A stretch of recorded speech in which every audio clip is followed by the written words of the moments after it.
Hello everyone, welcome back to my channel. Today we are going to continue the fourth chapter of class 7 science, that is heat. तो इन my last video हमने देखा था कि किसी भी object का hotness जो होता है उसको हम मेज़र करते हैं बाय यूजिंग थर्मोमीटर। तो अपनी बॉडी के टेम्परेचर को मेज़र करने के लिए हम यूज़ करते हैं क्लिनिकल थर्मोमीटर। और क्लिनिकल थर्मोमीटर पे टेम्परेचर को मेज़र करने के लिए स्केल्स दिए होते हैं, जैसे डिग्री सेल्सियस है, डिग्री फ़ारेनहाइट है, और एक केल्विन स्केल भी होता है जो साइंटिस्ट यूज़ करते हैं। फिर हमने देखा था स्ट्रक्चर ऑफ थर्मोमीटर कैसा होता है, थर्मोमीटर कैसा बना होता है। फिर हमने लेबोरेटरी थर्मोमीटर भी देखा था, जिसको जो प्रीवियस डे का टेम्परेचर को मेज़र करने के लिए जो हम यूज़ करते हैं उसको मैक्सिमम मिनिमम थर्मोमीटर भी कहते हैं। तो फिर आज हम देखने वाले हैं कि जो ट्रांसफ़र ऑफ हीट है किसी भी ऑब्जेक्ट में वो कैसे होता है। जब भी हम कुकिंग करते हैं तो हम क्या करते हैं, फ्लेम जो स्टोव का फ्लेम है उसके ऊपर पैन को रखते हैं। थोड़ी देर बाद क्या होता है, पैन गर्म हो जाता है, और फिर जब हम पैन को फ्लेम से नीचे उतार देते हैं तो वो पैन थोड़ी देर बाद ठंडा हो जाता है। तो ऐसा क्यों होता है? ऐसा इसलिए होता है कि जो फ्लेम का जो हीट है, पहले जब हमने पैन को फ्लेम पे रखा तो फ्लेम का जो हीट है वो उस पैन में चला जाता है, ट्रांसफ़र हो जाता है। फिर जब हम अगेन फ्लेम से पैन को नीचे उतार देते हैं तो थोड़ी देर बाद पैन ठंडा हो जाता है, तो उसका जो हीट है, पैन का जो हीट है वो हमारे सराउंडिंग में ट्रांसफ़र हो जाता है। इस तरीके से हीट जो है हमेशा ही फ्रॉम हायर जो रीजन है जहाँ हॉटनेस है वहाँ से जो कोल्डर रीजन है वहाँ पे ट्रांसफ़र होता है। तो यहाँ पर एक एक्टिविटी दी गई है जिसमें एक मेटालिक रॉड लिया गया है। मेटालिक रॉड में छोटे छोटे से वैक्स के जो है वो डॉट्स बना दिए गए। यहाँ आप देख सकते हो छोटे छोटे से वैक्स के डॉट्स बनाए गए हैं। और फिर क्या किया गया है, इसको एक फिक्स स्टैंड से लगा दिया गया है, जैसे दो ब्रिक्स के बीच में इसको लगा दिया गया है, और फिर कैंडल बर्न किया गया है। तो क्या होता है, जैसे ही कैंडल के फ्लेम के कांटेक्ट में ये रॉड आता है तो ये गर्म होना स्टार्ट हो जाता है। तो ये क्या है, हॉटर रीजन है। और अभी यहाँ पर जो है ये मेटल का रॉड, यहाँ पे ये ठंडा है, यहाँ से ये गर्म होना स्टार्ट होता है। धीरे धीरे क्या होता है, जो हॉटनेस है वो ट्रांसफ़र होने लगती है फ्रॉम हेयर टू हेयर। और क्या होता है, जैसे ही ये हिस्सा गर्म होना शुरू होता है तो वैक्स जो है वो मेल्ट होना स्टार्ट कर देता है और नीचे गिरने लगता है। तो इस तरीके से हमें पता चल जाता है कि जो हीट है हमेशा ही हायर हॉटर रीजन से जो टेम्परेचर है वो हाई टेम्परेचर जो है वो हमेशा ही फ्रॉम हायर रीजन से लोअर रीजन में ट्रांसफ़र होता है।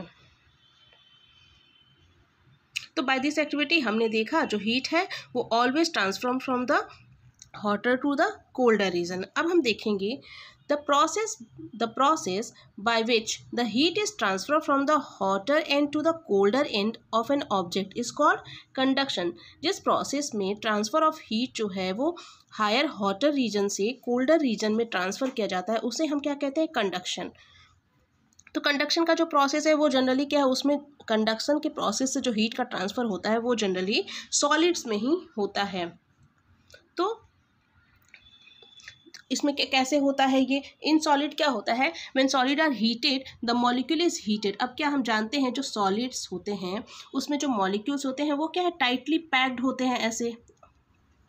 अब जैसे ही सॉलिड को हीट किया जाता है तो क्या होता है, एक मॉलिक्यूल जो है वो हीट से हॉट हो जाता है। हॉटनेस पाने के बाद वो क्या होता है, स्टार्ट करता है वाइब्रेट करना, और वाइब्रेट करके क्या होता है, जो हीट इसमें जो है वो उसके साइड में जो उसके बगल में है उसको ट्रांसफ़र करता है। तो जैसे ही ये गर्म होता है फिर इसके बगल वाला गर्म होता है, और जो वो वाइब्रेट करते हैं, सेक करते हैं, तो धीरे धीरे जो हीटनेस है उसको वो ट्रांसफ़र करने लगते हैं from one two another molecule. इस तरीके से क्या है, फ्रॉम हॉटर रीजन से कोल्डर रीजन में हीट का ट्रांसफ़र होता है।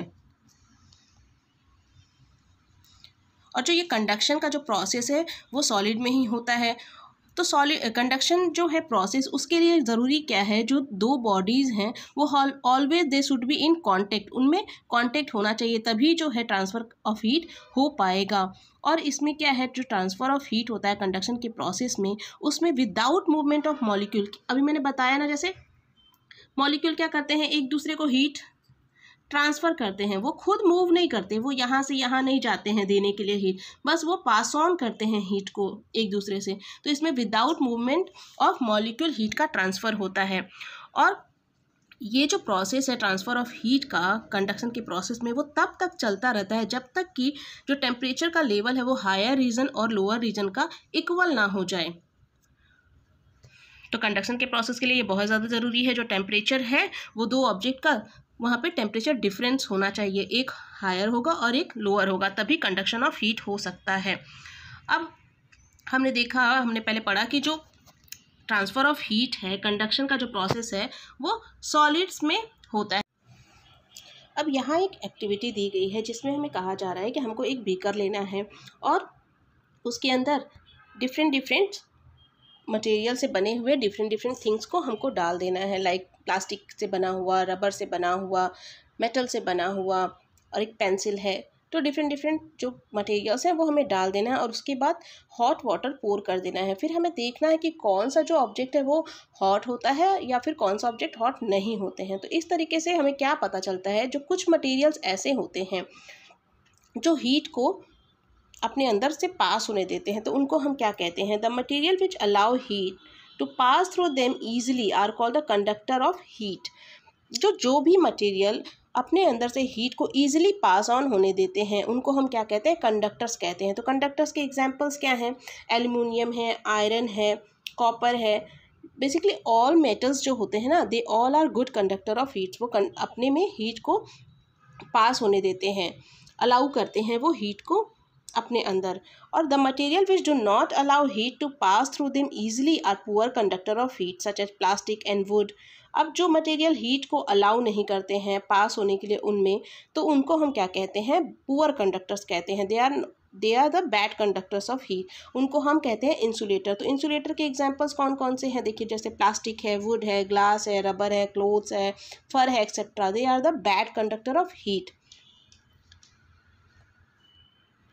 और जो मैंने अभी जैसे बताया, all metals are the good conductor of heat. तभी तो हम जो यूटेंसिल्स वगैरह हैं वो हम मेटल से बनाते हैं, लाइक स्टील से बनाते हैं, एल्युमिनियम से बनाते हैं, और उनमें हम अपना कुकिंग कर सकते हैं, फूड को कुक कर पाते हैं।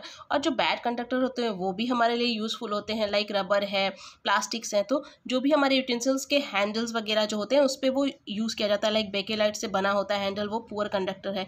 तो हमें क्या है, पैन को पकड़ने में, जो हॉट हो गया है पैन, तो उसके हैंडल को पकड़ने में ईजी होता है। तो गुड कंडक्टर और बैड कंडक्टर दोनों ही हमारे लिए यूज़फुल हैं।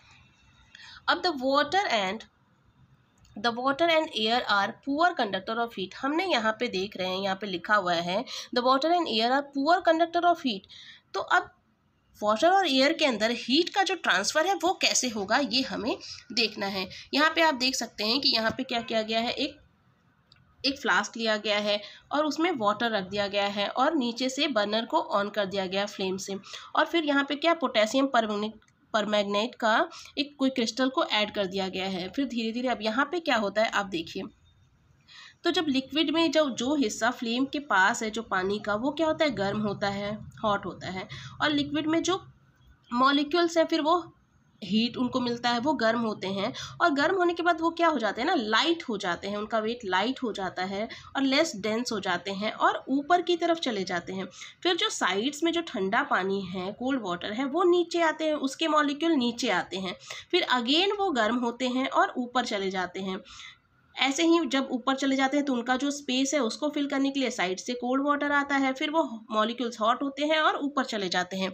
इस तरीके से ये प्रोसेस तब तक चलता रहता है जब तक कि ये पूरा वाटर जो है वो गर्म ना हो जाए, हॉट ना हो जाए।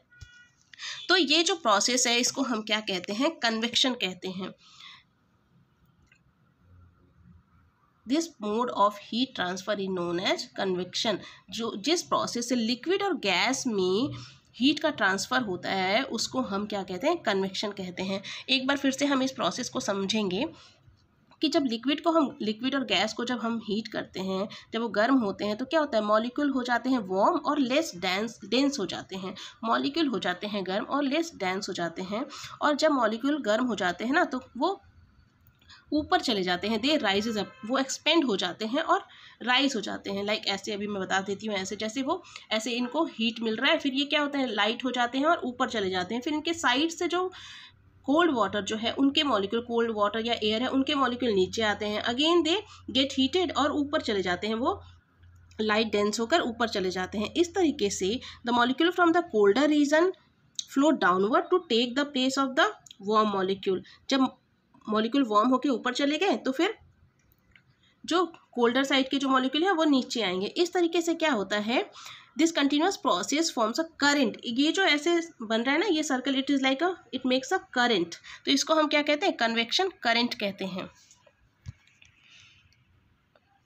अब ऐसे ही जो एयर जो नियर होती है, जैसे हम एक कैंडल को बर्न करते हैं तो जो एयर होती है, जो ऊपर जो एयर, हम अगर कैंडल के फ्लेम के जस्ट ऊपर ऐसे हाथ लगाएंगे ना तो हमें फील होगा कि वहाँ पे ज़्यादा हॉटनेस होता है। क्या होता है, एयर का जो मॉलिक्यूल है वो गर्म होकर ऊपर चले जाते हैं हल्के होके, और साइड में जब हम हैंड लगाएंगे तो हमें उतना गर्म नहीं फील होता है, क्योंकि साइड में क्या है, ठंडी हवा है, उसके मॉलिक्यूल ठंडे हैं, तो फिर वो उस हॉट एयर जब ऊपर चले जाता है तो उसका प्लेस को वो फिल करते हैं, अगेन वो गर्म होते हैं और ऊपर चले जाते हैं।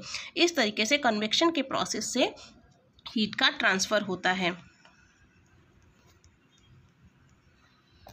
अब कन्वेक्शन का जो प्रोसेस है वो हम अपने डे टू डे लाइफ में कैसे देख सकते हैं।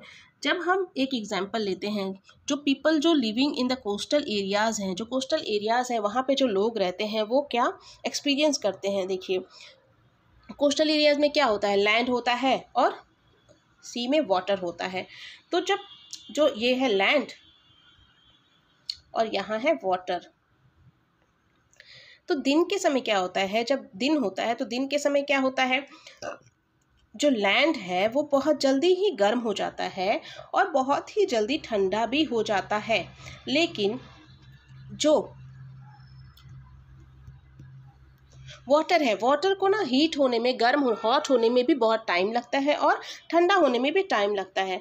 तो जो एयर यहाँ लैंड के ऊपर है वो क्या होती है, दिन में ठंडी होती है, और सॉरी ठंडी नहीं होती है, जब दिन होता है तो लैंड जो है हॉट हो गया है, तो हॉट होने से जो एयर है वो क्या होता है, हॉट होने के बाद वो ऊपर चला जाता है हल्का होकर और ऊपर चला जाता है। लेकिन वाटर के ऊपर जो एयर है, क्योंकि वाटर को हॉट होने में टाइम लगता है, तो अभी दिन के समय में वाटर के ऊपर जो एयर है वो है ठंडी।